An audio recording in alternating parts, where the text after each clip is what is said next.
to drive that. Bugatti's insane. Today is the day I get to drive that. Bugatti's insane bolide. It's gonna be... You gonna track that cut. Okay, we good. Here we go.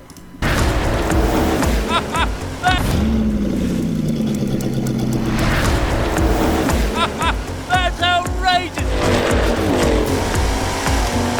It just pins you back and it just keeps pinning.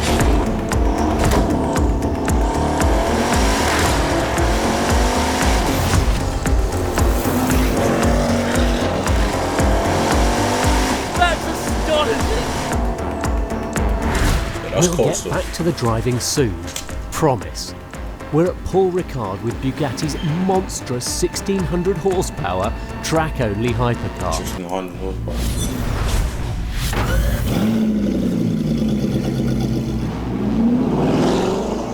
Andy's instruction was to floor it in first gear with the 40-mile-an-hour pit speed limiter on, and then when I exited, click it off and hold on tight. That's outrageous! Let the pit speed off and it is gone, this thing! Oh my word, I don't know what speed we're doing. Well, there's still not that much brake temperature in it, so we're just dealing with a little bit of slip. Nothing intimidating about that in a £4 million hypercar. Going into the fast one at the back, it feels so planted, the steering's quite light. You don't get so much sense of it like that. The brakes are outrageous and you don't have that much steering feel. It's entirely normal. The tyre pressures, they're running quite high because the damn thing develops so much downforce that there's so much pressure put down into the tyres. Just nail it out of there and just let it go. Oh my, it is absolutely relentless. The power delivery is so smooth. The gub changes just happen immediately and wow, and then you've got to remember to downshift. That is just eating the whole main straight in about 2 sentences. And this will just go over to third. Wow, the acceleration, I can get used to it because it's a bit like I felt in the Koenigsegg once that had got grip, but of course at this, it gets four-wheel drive, it gets grip everywhere all the time. No issues there whatsoever. It's just through these long corners, it's just a little bit, it moves, it actually moves around. The evenness of the four-wheel drive is hilarious. It's so good like that. And then you just nail it down the straight. Right, second, third, fourth, fifth. I don't know what the speed's doing. I can't see a readout for it anywhere. There it is. It's up over 300 kilometres an hour. And you just hit the brakes as hard as you can. Oh, it feels now the tyres are starting to get some proper heat into them. And so are the brakes. It feels absolutely mighty now. So the disc temperatures are up over 120% there, 700-800 degrees. The rears are at 500-600. Just going to keep turning it here and see how it grips. And then you just bury it down the straight.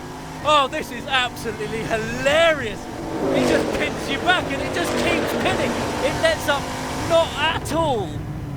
And the brakes, oh my God, I've actually braked too early this time.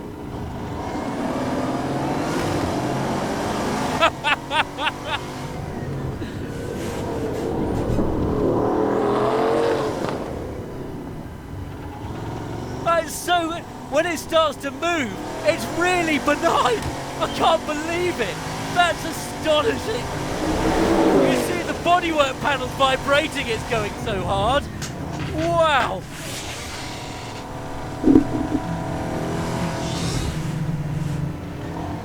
Andy's had to tell me to back off a bit because I'd entirely forgot about doing a cool down lap. You just get sucked into it, you get carried away. And I'm probably going to get very effusive now because, wow, I mean the visibility out, it's not great. This A-pillar and the high front arch do block a lot of visibility into sort of tighter left-handers, but everywhere else, wow, it goes. It really, really goes. Overall, the bolide isn't nearly as menacing to drive as it is to look at. Its low-speed traction, high-speed stability, overall grip and those astonishing carbon brakes mean it can cope with everything the 1600 horsepower motor can throw at it. It's very harmonious, smooth and approachable to drive. I felt safe pushing hard almost immediately. Maybe it could be more unhinged, but this way it gives you the bandwidth to fully enjoy the start of the show. The last ever outing of Bugatti's remarkable 8-litre quad-turbo W16 engine. If anyone got this far to the video, what the flip is the difference between the W16 and the not even 16, like W and V, that has more power. Right, I've just got out of the car. I'm hoarse and can barely speak. What's it like? What do you think, though? You must have driven it. Yeah, I'm a little bit jealous because you've driven it actually before me. I'll drive it for the first time tomorrow. The first time? Yeah. I can't believe that a man with your reputation hasn't driven it yet. Well, I'm, always super detailed about testing and driving cars, about every detail, and everyone knows when I drive one of our cars, I come back with a long list of things that I want improved or changed. Yeah. With this car, just so outside of my level of competence. It's a race car, a track car. I can't come anywhere near what this car can do. But someone like Andy and our professional race drivers, they are the right people to give feedback on such a car. Yeah. And so you've been in the passenger seat. Yeah. What did you think? How did you think it compared to a... Sorry, that's it, just going past outside. How did it compare to a Chiron for you? I mean, just the G-forces that you can generate with this car, it's like far beyond any kind of road car that you can, that you can anywhere experience. Plus, I think what's really special about it is the combination of usability, like you have ESP, ABS, all-wheel drive in a race car that generates tons of downforce. Yeah. And did you, from the start, you wanted it to have traction and ABS, you just thought it'll make it more manageable for the customers? Yeah, I think two things that are really special about this car.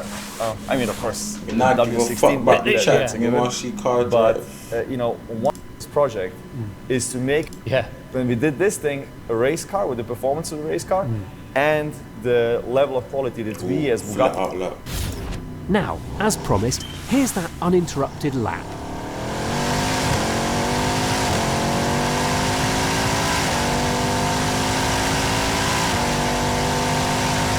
Slow down.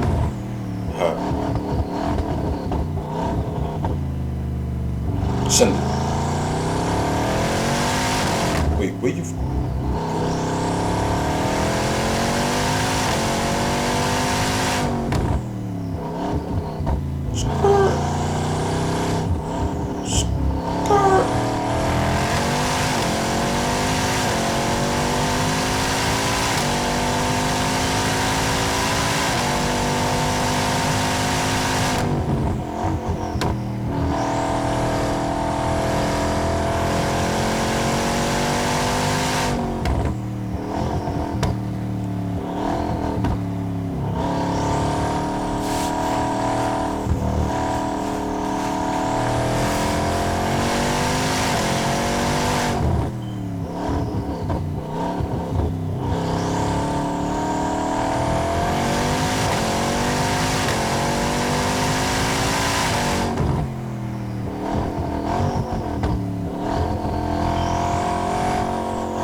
Bless me with 4 milli.